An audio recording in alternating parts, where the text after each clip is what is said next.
Guys, there are few things, or will I call it basic things, you need to know before starting a jewelry business, or before going to a jewelry business, or before commencing a jewelry importation. If you don't know these basic things, you will have issues with people. I'm serious, you have lots and lots of issues with people. Okay, the first thing you need to know is the kind of material used in production. Most people don't even bother to ask these questions. You want to buy jewelry from somebody on 1688 and you're just looking at the jewelry, oh, it's fine, it's fine, it's fine. You just go as far to purchase. You don't even know if what you're buying is an alloy jewelry. Sorry, I'm shouting. But you don't know if what you're buying is an alloy or a steel or a zinc kind of jewelry or zinc material used in production. These are basic things you need to know as a jewelry seller or as a jewelry importer. If you don't know, then you don't know their unique components. Everybody knows, or let's say a few persons know that alloy is one of the components you should not even use in jewelry production because it tends to fade. In fact, anything that makes alloy comes outside, like in an open air, it will fade. Yes. So you need to know the kind of material used in production. You need to ask questions. Don't just put your money inside jewelry business and you don't even know anything about it. Because if you are telling your customer, if you are giving somebody an assurance that okay, when you buy this jewelry, it will not fade, you need to be sure of what you're saying. Because most of you tell us, let me just tell you this gist. A customer asked me if I had a budget friendly ring. I said yes. She was like, okay, how much? I went to my supplier's website when I got the ring there and I bought the ring. And the term I saw there was non-tarnish or non-tarnishing. I was happy. I was like, oh, actually, it's actually a non-tarnishing ring. Lo and behold, I tried to buy two. After buying two, I delivered one and I kept one to myself because it was very fine. Since they say it's non-tarnishing now, I can't wear this thing. I started wearing it. After 7 freaking days, this ring don't dey change color. I went back to the website and I still saw the clause non-tarnishing. Now, most of you mislead us. You don't even know. If you ask you now, what is the material used in that jewelry you're selling, the production of that jewelry, you don't even know. And these are basic things you need to know as a jewelry seller. Another thing you need to know again is, like I said, you need to know the materials in production. And you need to have the right supplier contact. You see that supplier contact is very, very important because a lady came to my DM recently and she said she wanted to go into jewelry production. That do I have contact on 1688? I was like, have you gone for mentorship? Because most of you, once you've just learned importation, not even jewelry, but the importation, the general importation, you feel, oh, you can import everything on 1680. That's actually a big lie. There's some things you will import on 1688 that will land you into huge debts that I cannot even recover from. And jewelry is one of it. So when she said, do I have contact? I first asked her, have you gone for mentorship? She said, eh, our coach is mentoring her, but she doesn't have contact for jewelry. I was like, okay, okay, okay.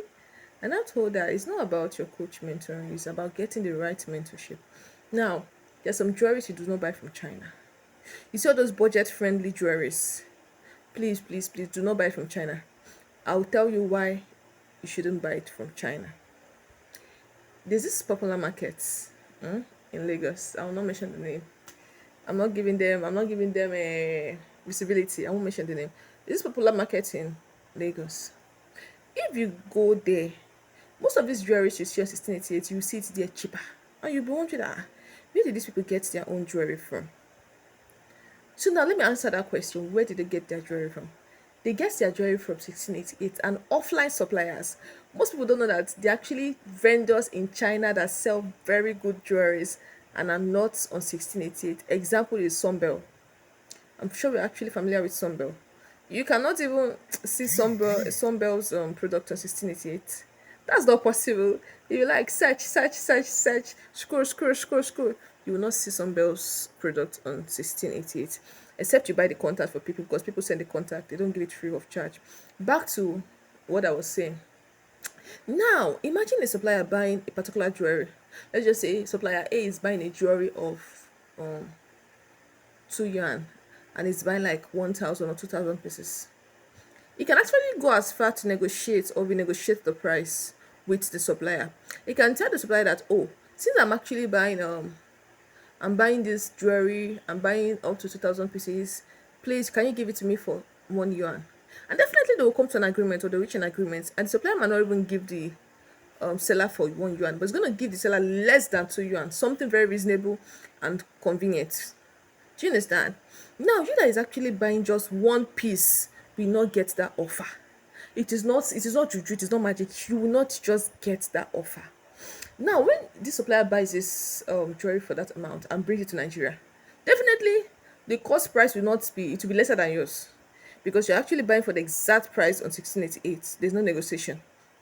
And when you look at your shipping cost, everything, when you start selling it, you sell expensive. And you be wondering that, oh, why is my own expensive and why are other people's own cheaper? This is just what they do.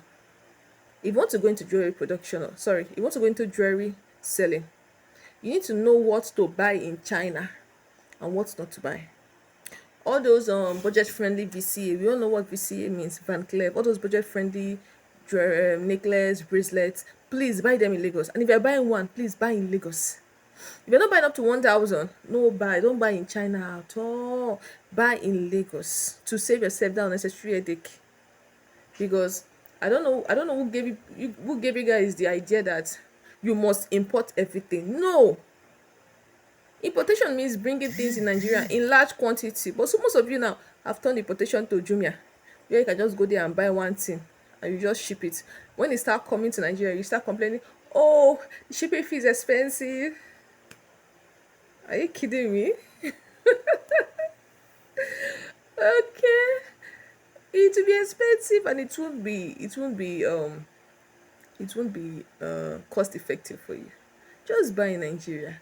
Don't stress yourself to go and start importing one or five things from China. You now wait for like probably, okay, we all know that jewelry actually it takes like 2 to 7 days because it's a very light item. You now start waiting for 2 to 7 days with shipping fee added on top. Now tell me, how do you intend to sell such item without you murmuring, without you frowning?